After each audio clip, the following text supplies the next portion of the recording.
Okay, in today's video, I want to cover the concept of a more virtual and passive sales process. So in another video, we spent nearly an hour talking about a more traditional sales process, something face-to-face that you would see in the case of a brick and mortar retail store or maybe a B2B type sales process. So if you haven't seen that video, we'll put a little index card up in the corner here or a link in the description. And if that's the type of sales that you'd like to explore a little bit further and the best practices, please visit that video. Today, first, maybe what we should do is remind everyone that pause the video now if you do not have a notebook and a pen in front of you, because I want you to take notes. You can pause the video at any point, jot down a note. But as always, we want the objective today to be take something away that's actionable today, something that you can implement in your business today. Okay? So if you've got your pen in hand, your paper's ready, let's get started. The virtual sales process and an active versus a passive sales process, maybe we need to differentiate that for starters. So in the opening of the video, I mentioned that a more brick and mortar traditional sales process, face-to-face, that's what I would define as an active sales process. But these days, more and more consumer research, your customers are shopping online, they're doing the research online, and that's a much more passive approach to sales. But that's not the same as e-commerce versus virtual. We should distinguish those two as well. I would agree that e-commerce is much more passive, but there's also virtual selling where in an environment where you can't be in front of your customer, maybe you're selling internationally, or it just makes a lot more sense economically for instead of having a traveling salesperson, the person can engage in the sales process with the combination of the website and the tools that are traditionally thought of as e-commerce, in addition to, say, a video conferencing tool to do a presentation. Okay, so that's when I'm referencing the difference between passive and active. Passive is more virtual and e-commerce related. Active is more traditional sales, face-to-face. And then the difference between e-commerce and virtual is that there's probably still a closing process. There's still probably a presentation or demonstration process that a salesperson is involved with. And it wouldn't be as passive to actually engage in a synchronous sales presentation. So as a reminder of what the phases or the stages or steps in the road to a sale, the traditional sales process were, let's cover those real quick. So there was the greeting, welcoming the customer, and we follow that. And in between each step, we want to have some kind of transitional statement in the active sales process. But in the virtual, those are conversion moments, and we have to figure out exactly how that works for individual businesses.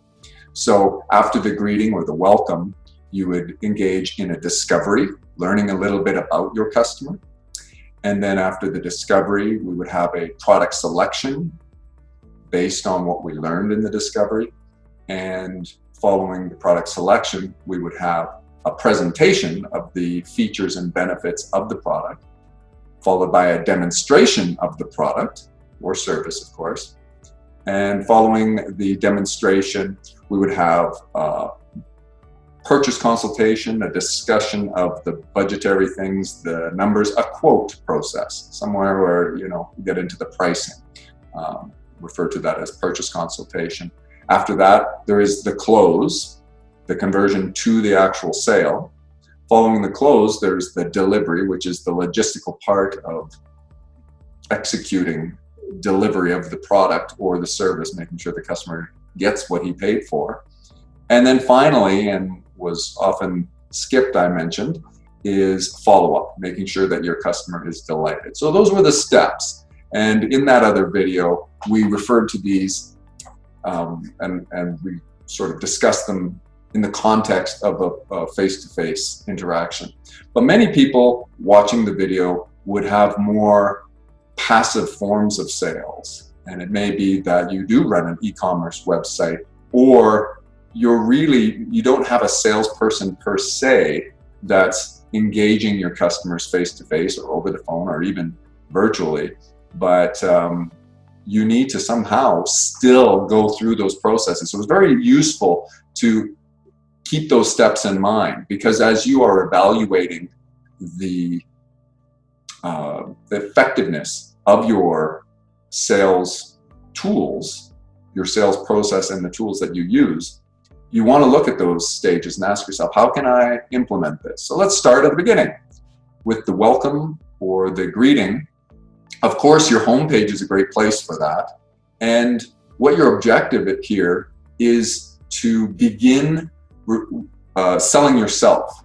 We mentioned in the previous video that you need to sell yourself, you need to sell your brand or your company that stands behind the product, and then you need to sell the product or service. So in the welcome, you begin that process. You want to try to sort of build a rapport. Now, how do you do that in a passive environment?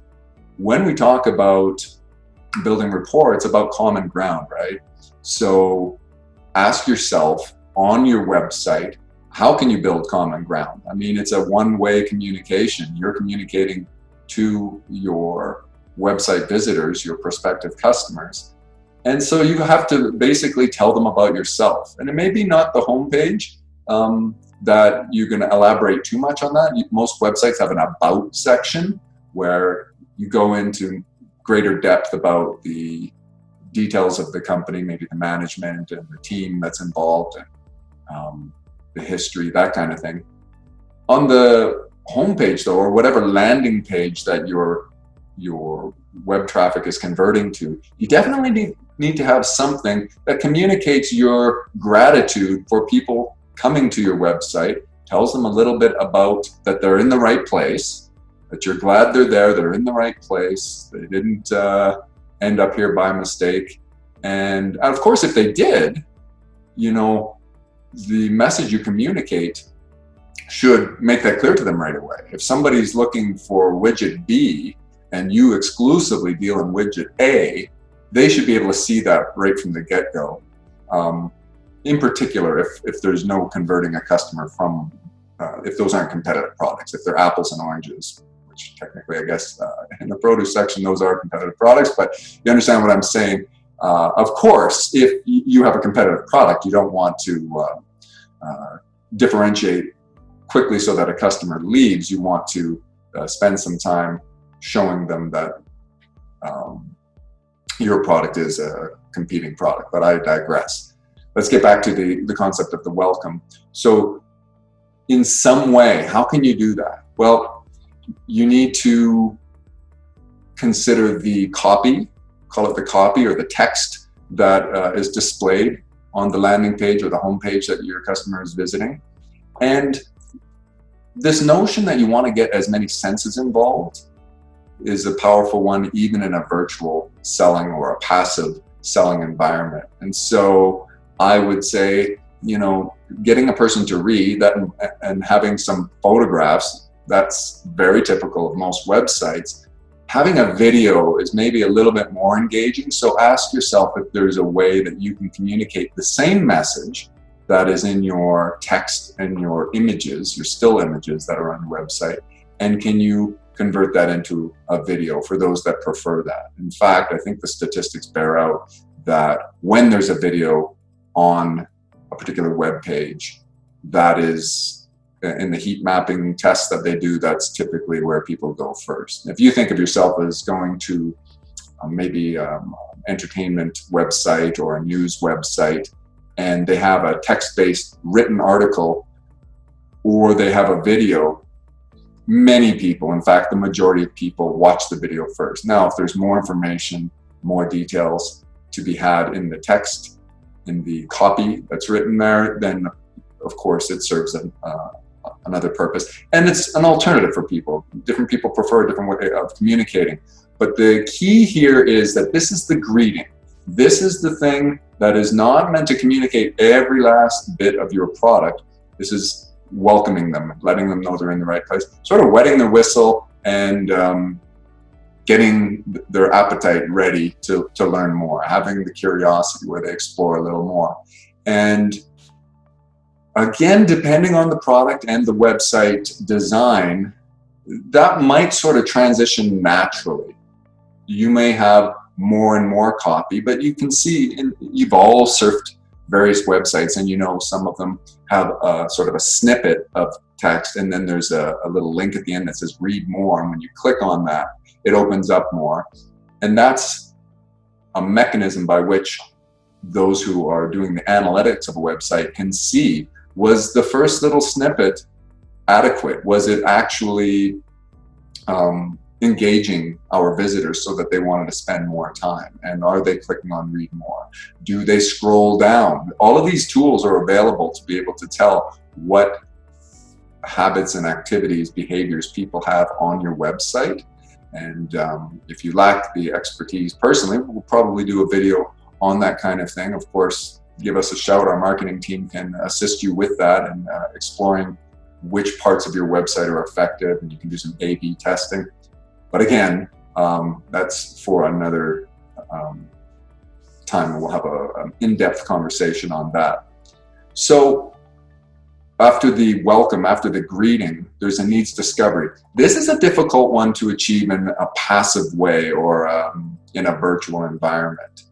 The only way that I can think of offhand is to have a web form, some sort of web form that asks a few questions of your customer. They might be, say, quote unquote, qualifying questions, but it gives you a little information as part of the sales process. And again, depending who you are and the context through which you are viewing this video, this may not make any sense for you, but certain businesses, in order to actually do a thorough job in the next steps, which is the product selection and presentation, everything, we need to know a little bit about our customer.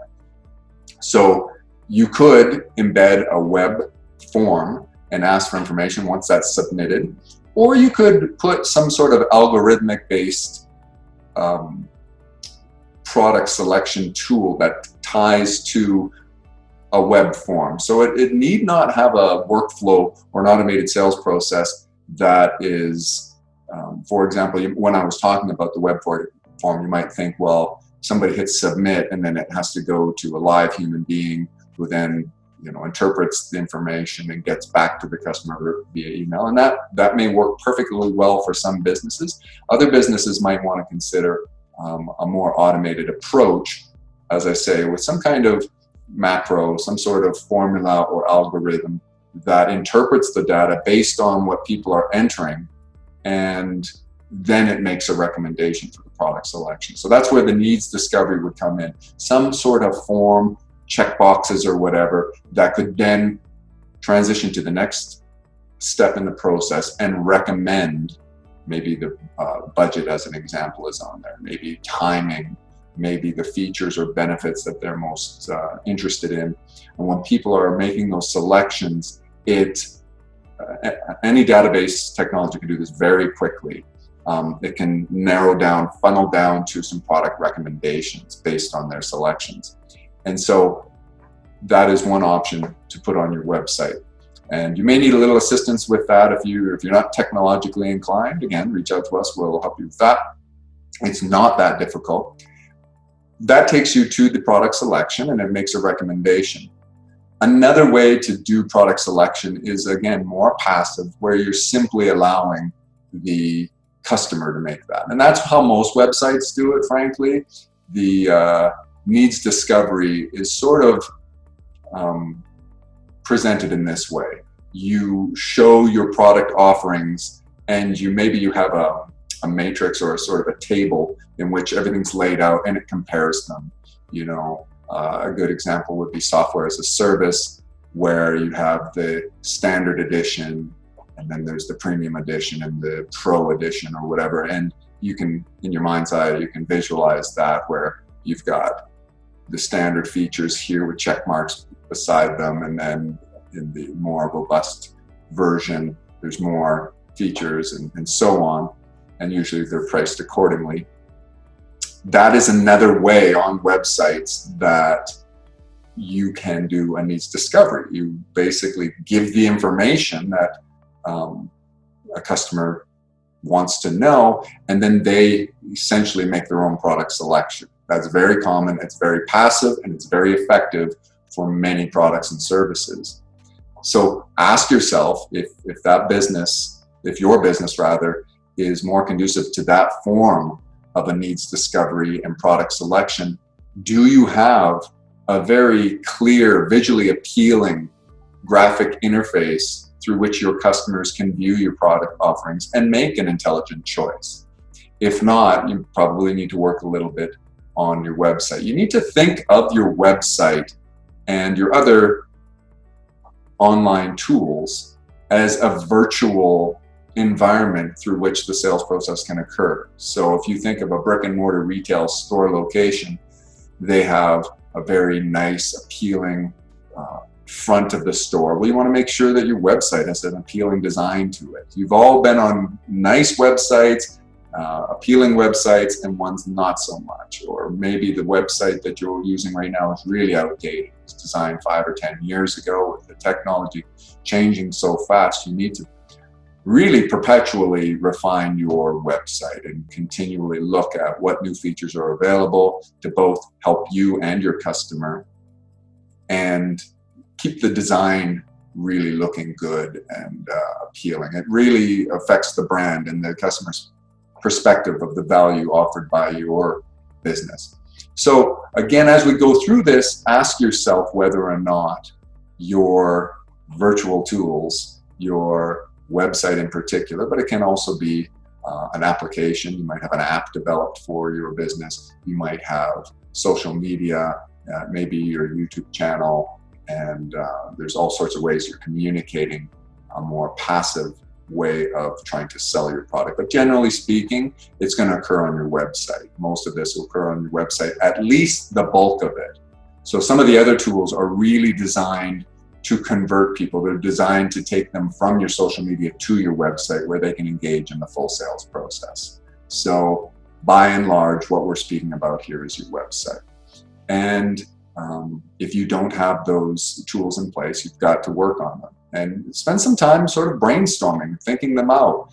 In terms of the copy, you might be particularly gifted in writing, or you can get somebody to write the copy for you. You could probably be interviewed by a copywriter who will spend some time getting to understand your business a little bit, and then they'll write something together which you can approve or not. Or it may be that you know so much about your product and you have a really good writing ability that you do it yourself. Of course, all of this stuff can be outsourced. All of this stuff can be done by yourself. You have to ask yourself where your time is best spent. We just talked about the product selection and that the customer can select it for himself. The other point I wanted to make is that there's really tends to be a very, I don't want to say strict, but typical chronological flow to the traditional sales process that delivers the most predictable results, and that really competent salespeople follow like a recipe time and again. With the more passive sales process in the virtual environment on your website, you've got to allow for that chronological order to break down. People jump around in their research and everything. They've got the freedom. They've got full autonomy on your website. However, you want to design it in such a way that there's a logical flow. I think of how IKEA lays out their stores and how they by design want you to walk in a particular direction and go through everything. And you have to find the little escape hatches to try to get out of there on a shortcut.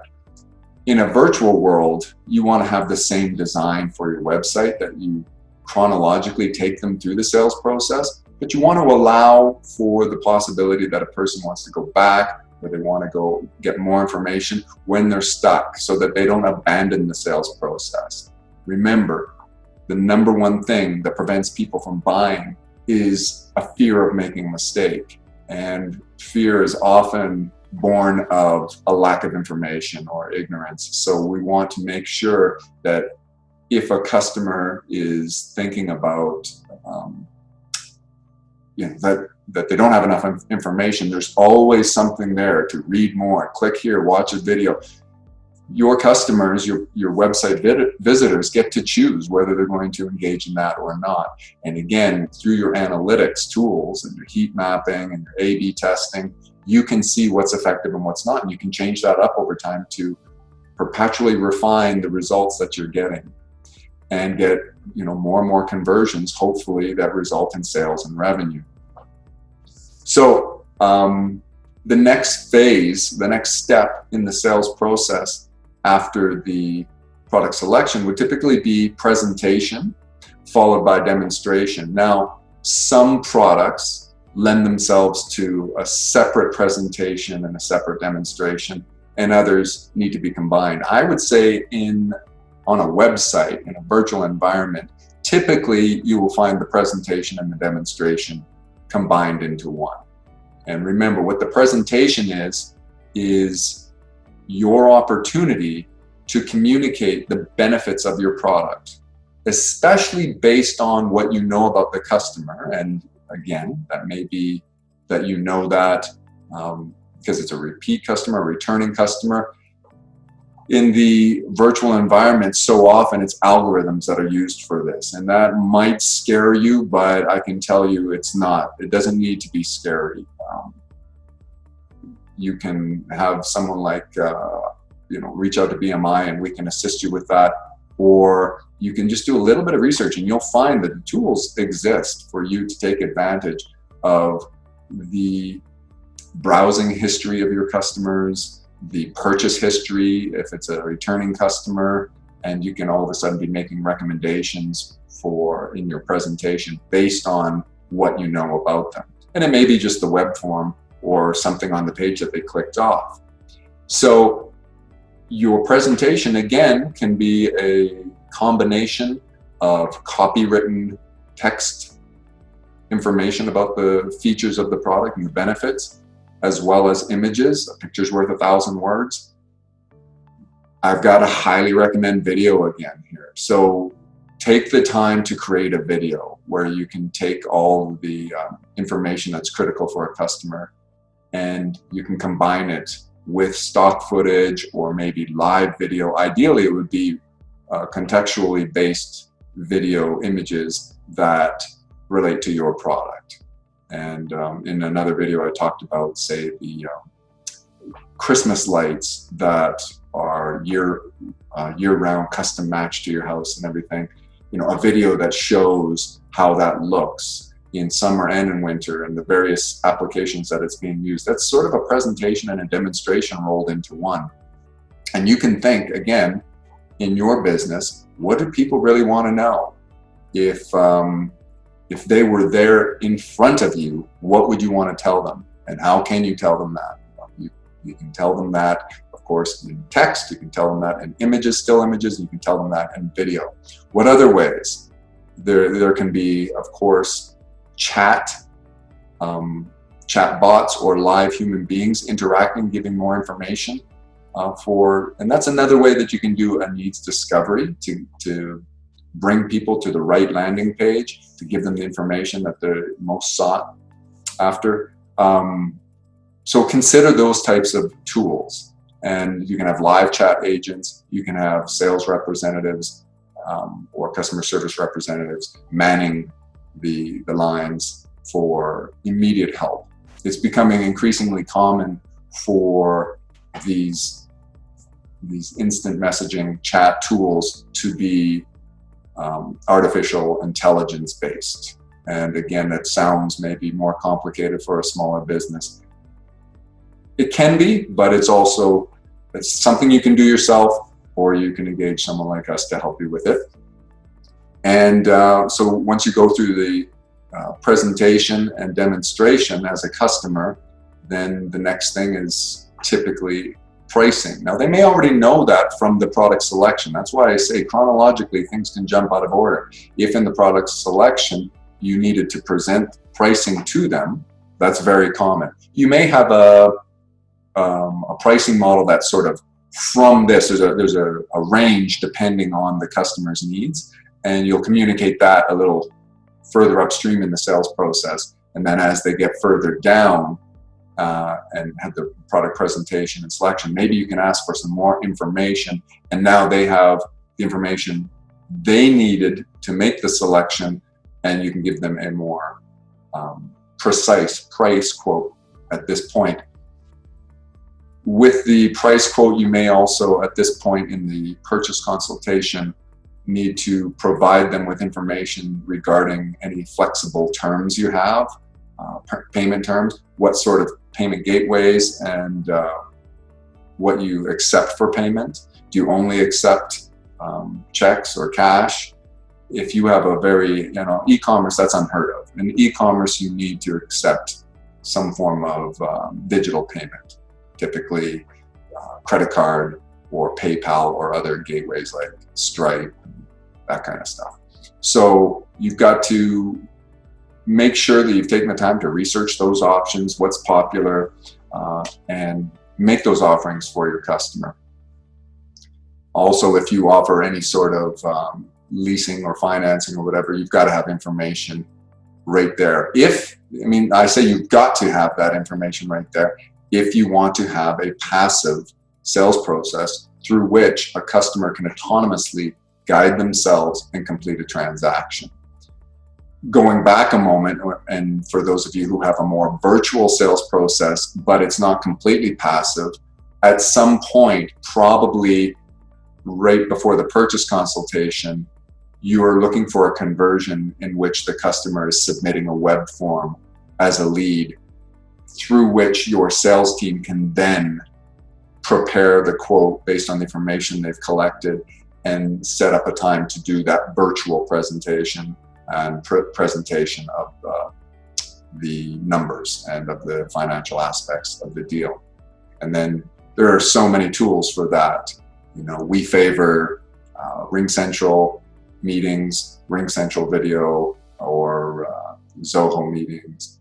There's also Google Hangouts and Skype, and there's a lot of different ways that you can meet with your customers.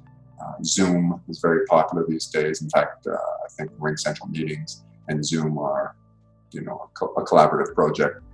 And you have to set that kind of stuff up, and you can get a subscription to those services. And once again, you can call us if you need those tools. We can set that up for you, and there's no extra cost. It's the same as going directly to one of those companies. If you needed us to do that for you, we can.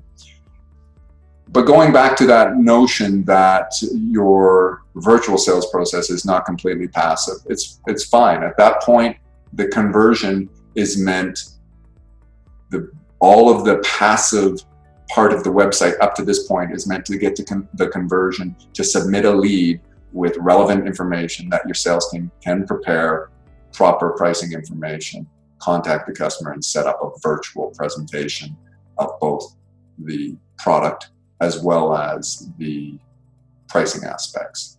And then from there, your close would work through that.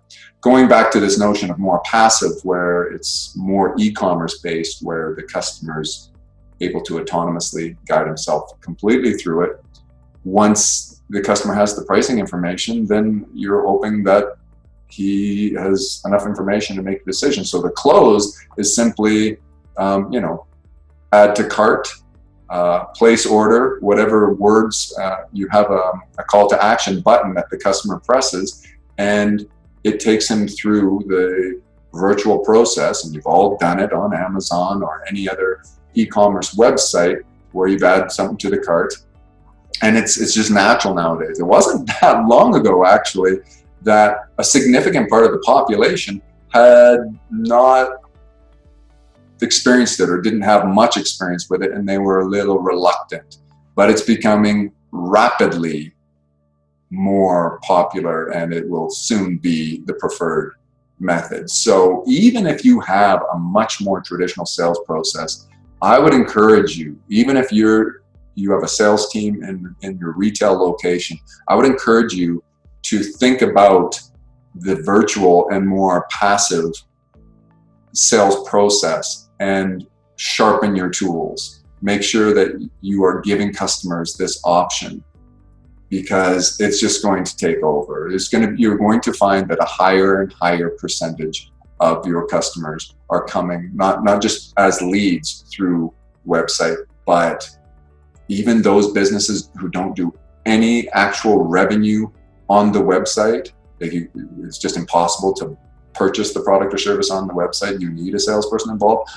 I'm here to predict for you, I think fairly easily, that that's going to change in the future. It's becoming so commonplace that people are used to making all of their commerce transactions in a virtual, autonomous thing that's very comfortable for them.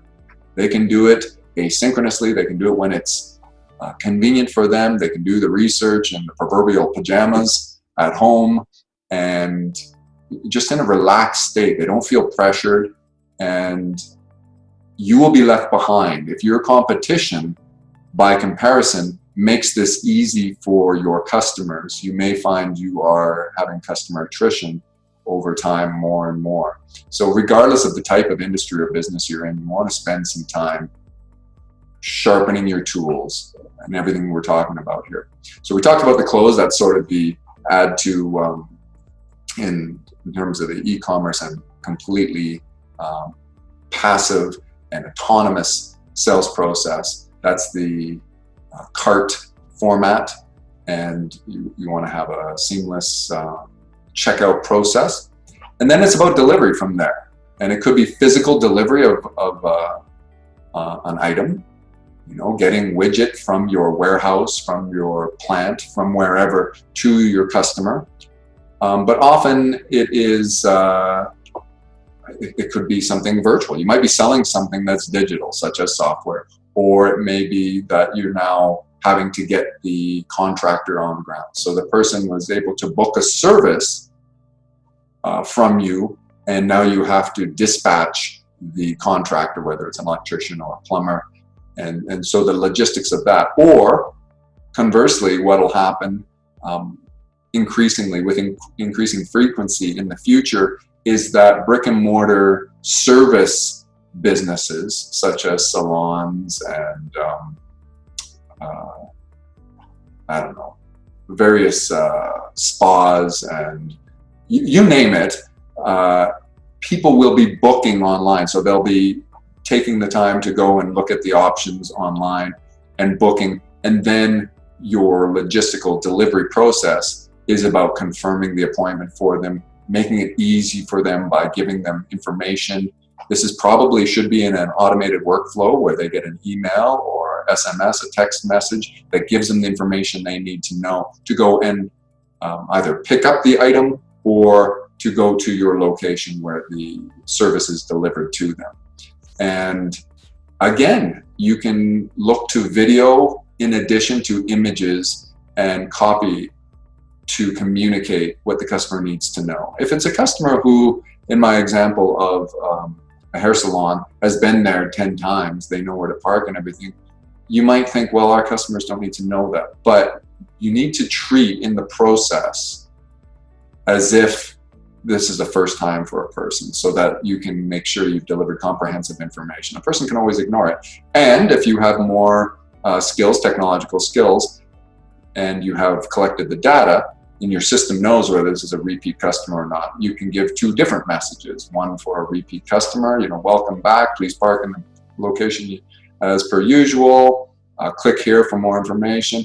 And it's a different message entirely. Hey, we're welcome to the XYZ company family. This appears to be your first time dealing with us. Here's where you'll park. Here's where you'll go around to pick up the item, and this kind of thing. So the logistics of the delivery is very important. And I always like to remind people that consumer expectations these days are framed by the big boys, okay? So you might say, well, my customer has to know our company has only 10 employees, only 20 employees, maybe fewer, and that we're not Walmart, we're not Costco. However, that's not legitimate, or that's not that's not a best practice. Let's put it that way. Your customers' expectations are framed by those companies that have very deep pockets and a lot of resources. So try to ask yourself, when you've dealt with those big companies, what experience did you have when you placed an order and you did your payment, just a few clicks? There's one example. If your customers on your website are searching like crazy trying to find, how do I place the order? There is a big company, I don't want to say the name of it, but there's a big company I deal with. Let's call them a very high-end German appliance manufacturer. And they sell products for their appliances, such as, say, dishwasher tablets and that kind of thing. Every time I go to purchase those things, I have a really hard time finding on their website where to get it. They're making it so difficult for me, and it's clear they haven't updated their website. And if anyone is connected to that company, you know who I'm talking about, maybe give them a heads up that they can improve upon that. What I've had to do is remind myself before I exit the sales process, I copy the link and I put it in a searchable location on my computer so that I can follow that link next time. If you've got that problem with your website, fix that, because people are not going to tolerate that. They'll look to your competition. And of course, Amazon, what is it, 1 or 2 clicks, you can actually buy something nowadays. So aspire, if you don't have the ability to do it yourself, at least aspire to create a simplified process so that your customers can make it really easy. And at least by the time they have made the decision and they are going to book an appointment, they're going to check out whatever it happens to be, make it really easy for them to pay.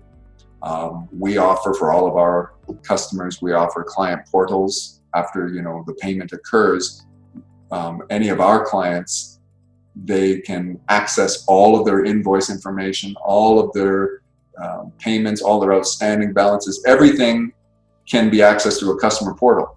And not only that, but our clients, the customers of the people that we deal with, they all get that as well. So you want to have really good tools that mimic what the big players have, so that your customers don't have that fear of making a mistake, right? They have no excuse not to proceed.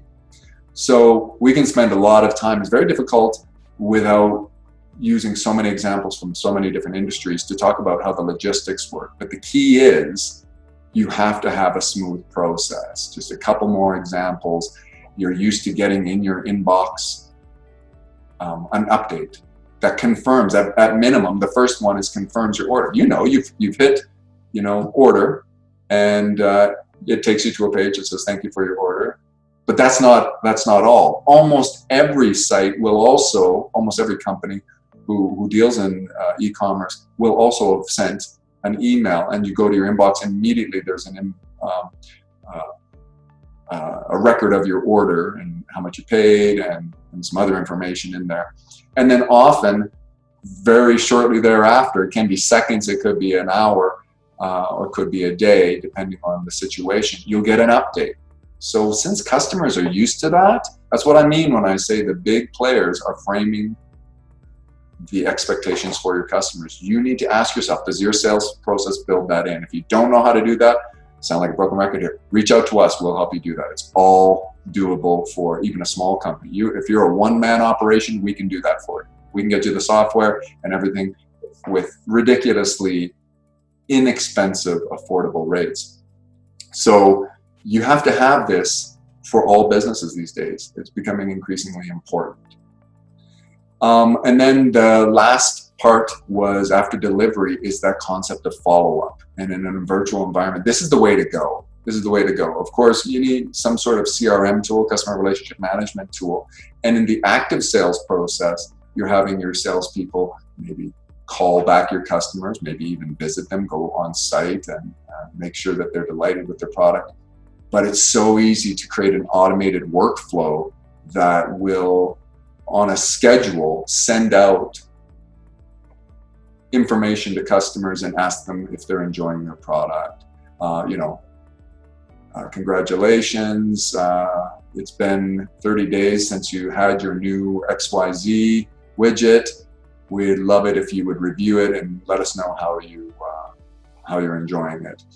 This is the 1-year anniversary. All of these things can be set up just automatically where they happen, and you can make it really easy for your customer, where they're just, maybe they've got 5 stars. They can type a little message, or a happy or a frowny face. All of this stuff can be set up very, very easily. And if you're not taking advantage of this, some of your competitors are, and it's adding value to dealing with those businesses on behalf of the customer. And that's what it's all about, right? Improve the value. Maybe that's a place for us to sort of wrap up, is just to remind you that there's various ways to add, there's 4 main ways to add value for your business. The first one is the customer experience, and we've spent a lot of time talking about that. We want to make sure that your web tools, your virtual tools, are very convenient, so the customer experience is really good. And how do you monitor that? To know that you're adding more value, you've got to monitor your customer's experience by asking them for feedback and tracking that. You may get only 1 response for every 10 customers you have, or 1 response for every 100 customers you have. It doesn't matter what the actual math is. You want as many responses and as high a percentage of responses as possible to make the data more likely to be accurate and relevant. But every customer represents a sample of your customer population. So if he's upset, it's likely that he's not the first and only customer to be upset about that issue. It's probably highlighting a flaw in your system. And if your customer is delighted, you've probably got many other customers that are delighted. And your goal, of course, is to perpetually refine, to always get it better. So the first place to add value is your customer experience. Your second place to add value is in the quality of the product. And only you, or the quality of the product or service, know how that is best improved. The third place to add value is in the convenience. And so, quicker delivery, better locations. There's any number of ways that you can add better convenience for your customer. And the fourth and final one is pricing, is lower pricing. So always be looking for ways you can lower your pricing. That means lowering your expense, getting more and more efficient as an organization. We'll do a different video on the 7 + 1 8 forms of muda, which is the Japanese word for waste, and the elimination of muda, the elimination of waste from your business, from your sales process, from your logistical processes. That's how you can get more efficient and more innovative, and you can drive down costs, and you can offer more value to your customer. So I think that's a place where we'll wrap it up for today. I've probably left out a ton of things. Please, in the comments, ask questions. Tell me where you disagree. Tell me where you vehemently disagree, or what you really agree with, or what you've experienced. Share your experiences, and what we can do from there is we can benefit the whole community by creating more content that addresses some of the issues and comments that people make. Thanks very much for joining me today.